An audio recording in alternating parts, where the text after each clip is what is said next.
ओम नमो भगवते वासुदेवाय। श्रीमन नारायण नारायण हरि हरि। श्री सत्यनारायण भगवान की जय। नमस्कार भक्तगण। आज हम श्रवण करेंगे माघ पूर्णिमा व्रत की पावन कथा का। आज माघ मास की पूर्णमासी तिथि है। पूर्णिमा तिथि भगवान विष्णु को समर्पित होती है। माघ पूर्णिमा के दिन गंगा स्नान, दान और भगवान सत्यनारायण की कथा सुनने का विशेष महत्व है। माघ पूर्णिमा के दिन भगवान विष्णु, माँ लक्ष्मी और चंद्रदेव की पूजा करने से विशेष लाभ की प्राप्ति होती है। मानव जीवन में किए गए सभी पापों से छुटकारा मिलता है। धार्मिक मान्यता है कि इस दिन गंगा स्नान और दान करने से सभी पापों से मुक्ति मिल जाती है। माघ के महीने में पूरे महीने कल्पवास आदि करते हुए पूर्णमासी के दिन लोग सिज्जा दान आदि करके अपने कल्पवास को पूर्ण करते हैं। माघ का महीना बहुत ही पावन और शुभ माना जाता है और अगर उस महीने को पूर्ण करने वाला दिन हो अर्थात पूर्णमासी का दिन हो और उस दिन अगर हम दान पुण्य का कर्म करते हैं तो हमारा जीवन सफल हो जाता है। इस दिन गंगा में स्नान, दान आदि करने से मानव जीवन में किए गए सभी पापों से मुक्ति मिलती है। पूर्णिमा के दिन जो लोग व्रत रखते हैं वो व्रत कथा का श्रवण करके अपना व्रत पूर्ण करते हैं। तो आइए आज हम सुनते हैं पूर्णिमा व्रत की पावन कथा। एक बार प्रेम से बोलिए श्री हरि विष्णु की जय, माँ लक्ष्मी की जय। एक नगर में एक साहूकार रहते थे। उनकी दो पुत्रियां थी। साहूकार की दोनों पुत्रियों का धर्म कर्म में ध्यान रहता था और दोनों पूर्णिमा का व्रत रखती थी। बड़ी बेटी हमेशा अपना व्रत पूरा करती, लेकिन छोटी बेटी व्रत अधूरा ही करती थी। कुछ समय बाद दोनों की शादी हो गई।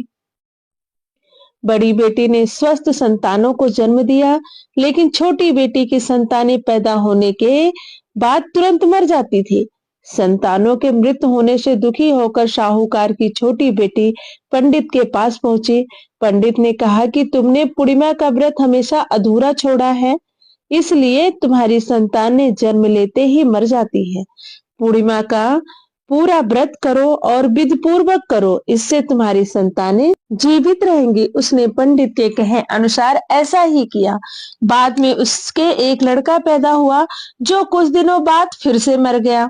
उसने लड़के को एक पाटे पर लिटाकर ऊपर से कपड़े से ढक दिया। फिर बड़ी बहन को बुलाकर लाई और बैठने के लिए वही पाटा दे दिया। बड़ी बहन जब उस पे बैठने लगी तो उसका लहंगा बच्चे को छू गया। लहंगा छूते ही रोने लगा। यह देखकर बड़ी बहन हैरान हो गई और कहा कि तुमने अपने पुत्र को यहाँ क्यों सुला दिया? अगर वह मर जाता तो मुझ पर कलंक लग जाता। क्या तुम ऐसा चाहती थी? तब छोटी बहन बोली कि यह तो पहले से मरा हुआ था। तेरे ही भाग्य से यह जीवित हो गया है, तेरे पुण्य से यह जीवित हुआ है। इसके बाद दोनों बहनों ने पूरे नगर में ढिढोरा पिटवा दिया और सभी नगरवासियों को शरद पूर्णिमा व्रत की महिमा और पूरी विधि बताई और कहा कि संतान की लंबी आयु के लिए यह व्रत अवश्य करें। इस व्रत के प्रभाव से निसंतान को भी संतान की प्राप्ति होगी। प्रेम से बोलिए भगवान श्री हरि विष्णु की जय, माता लक्ष्मी की जय। आइए अब सुनते हैं पूर्णिमा की वह पावन कथा जो भगवान श्री कृष्ण ने स्वयं माता यशोदा को सुनाई थी। एक बार प्रेम से बोलिए कृष्ण भगवान की जय, मैया यशोदा की जय। द्वापर युग में एक समय की बात है कि यशोदा जी ने कृष्ण जी से कहा, हे कृष्ण, तुम सारे संसार के उत्पन्न करता, पोषण तथा उनके संहार करता हो। आज कोई ऐसा व्रत मुझसे कहो जिसके करने से मृत्यु लोक में स्त्रियों को विधवा होने का भय न रहे तथा यह व्रत सभी मनुष्यों की मनोकामना पूर्ण करने वाला हो। श्री कृष्ण कहने लगे, हे माता, तुमने अति उत्तम प्रश्न किया है। मैं तुमसे ऐसे ही व्रत को विस्तार कहता हूँ, आप उसका श्रवण कीजिए। हे माता, सौभाग्य की प्राप्ति के लिए स्त्रियों को 32 पूर्णिमाओं का व्रत करना चाहिए। यह व्रत अचल सौभाग्य को देने वाला और भगवान शंकर के प्रति मनुष्य मात्र की भक्ति बढ़ाने वाला है। यशोदा जी कहने लगी, हे कृष्ण, सर्वप्रथम इस व्रत को मृतलोक में किसने किया था, इसके विषय में विस्तार पूर्वक मुझसे कहो। श्री कृष्ण जी कहने लगे कि इस भूमंडल पर एक अत्यंत प्रसिद्ध राजा चंद्रहास से पालित अनेक प्रकार के रत्नों से परिपूर्ण कार्तिका नाम की एक नगरी थी। वहां धनेश्वर नाम का एक ब्राह्मण था और उसकी स्त्री अति सुशील रूपवती थी।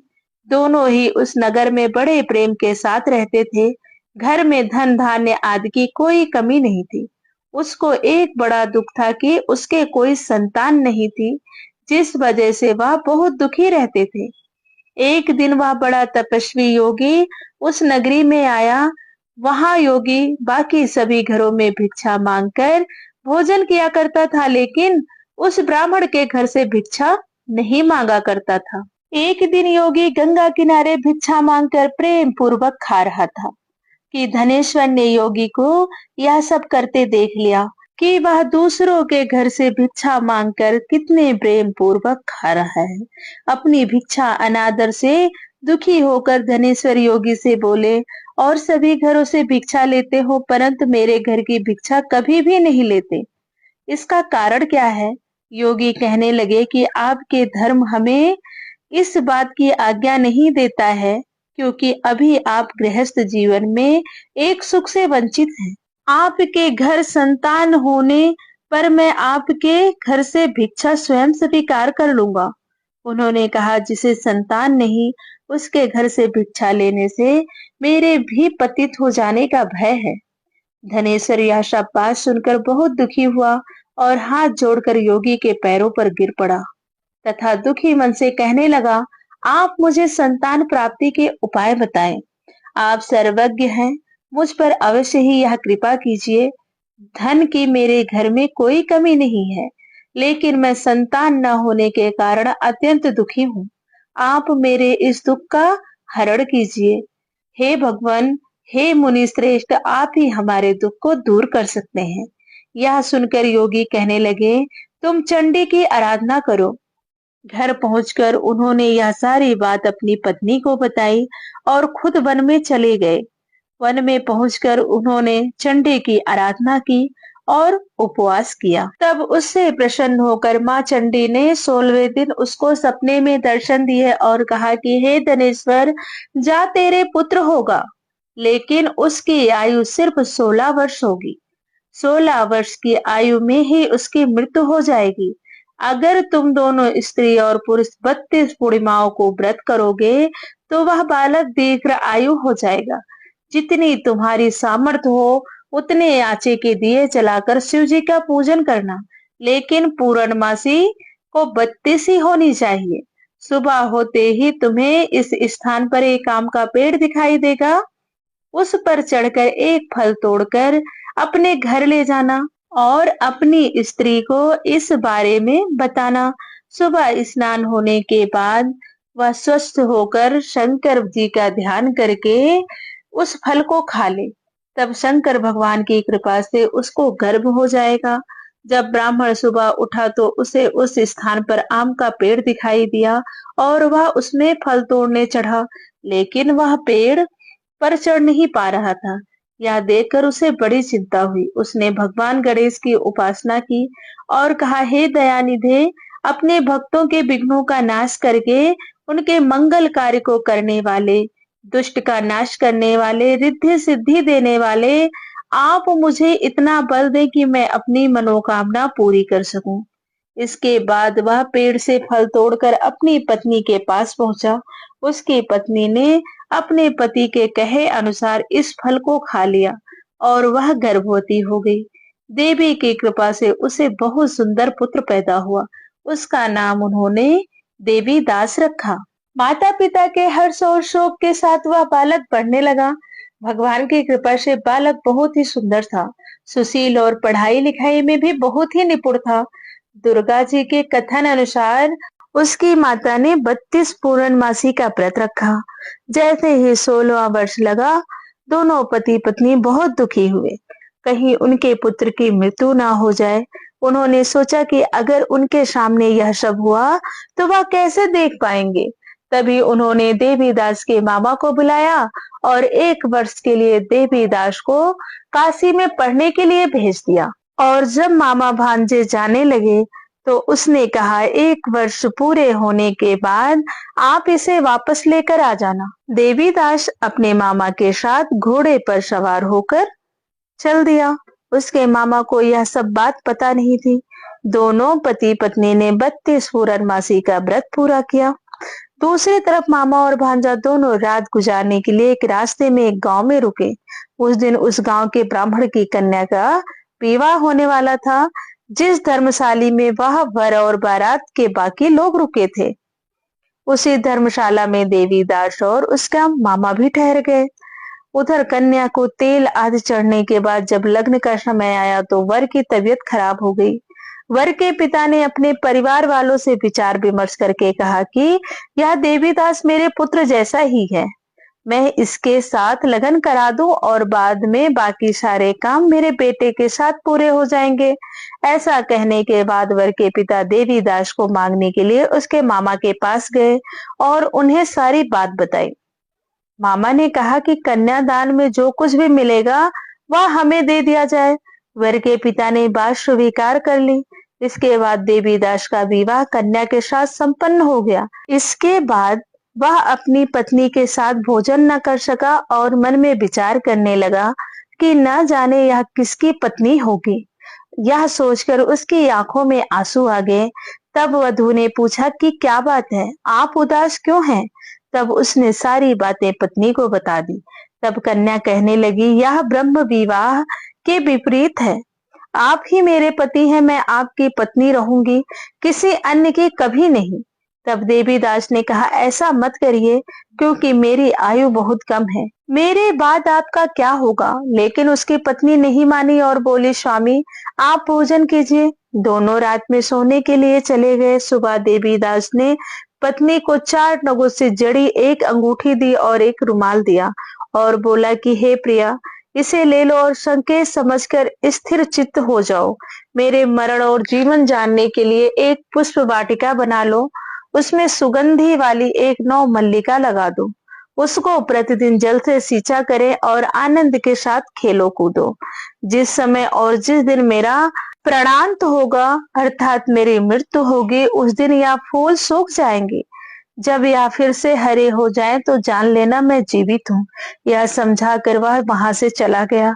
इसके बाद जब वर और बाकी बाराती मंडप में आए तो कन्या ने उसे देखकर कहा कि यह मेरा पति नहीं है, मेरा पति वह है जिसके साथ मेरा रात में विवाह हुआ है, इसके साथ मेरा विवाह नहीं हुआ है। अगर यह वही है तो यह बताएं कि इन्होंने मुझे क्या दिया है, साथ ही यह भी दिखाएं जो इन्हें कन्यादान के समय आभूषण मिले हैं। कन्या की ये सारी बातें सुनकर वह कहने लगा, मैं यह सब नहीं जानता।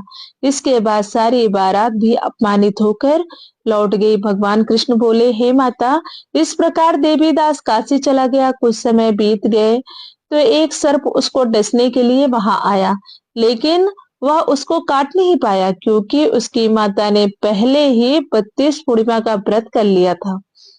इसके बाद खुद काल वहां पहुंचा। भगवान की कृपा से तभी वहां माता पार्वती और भगवान गणेश आ गए।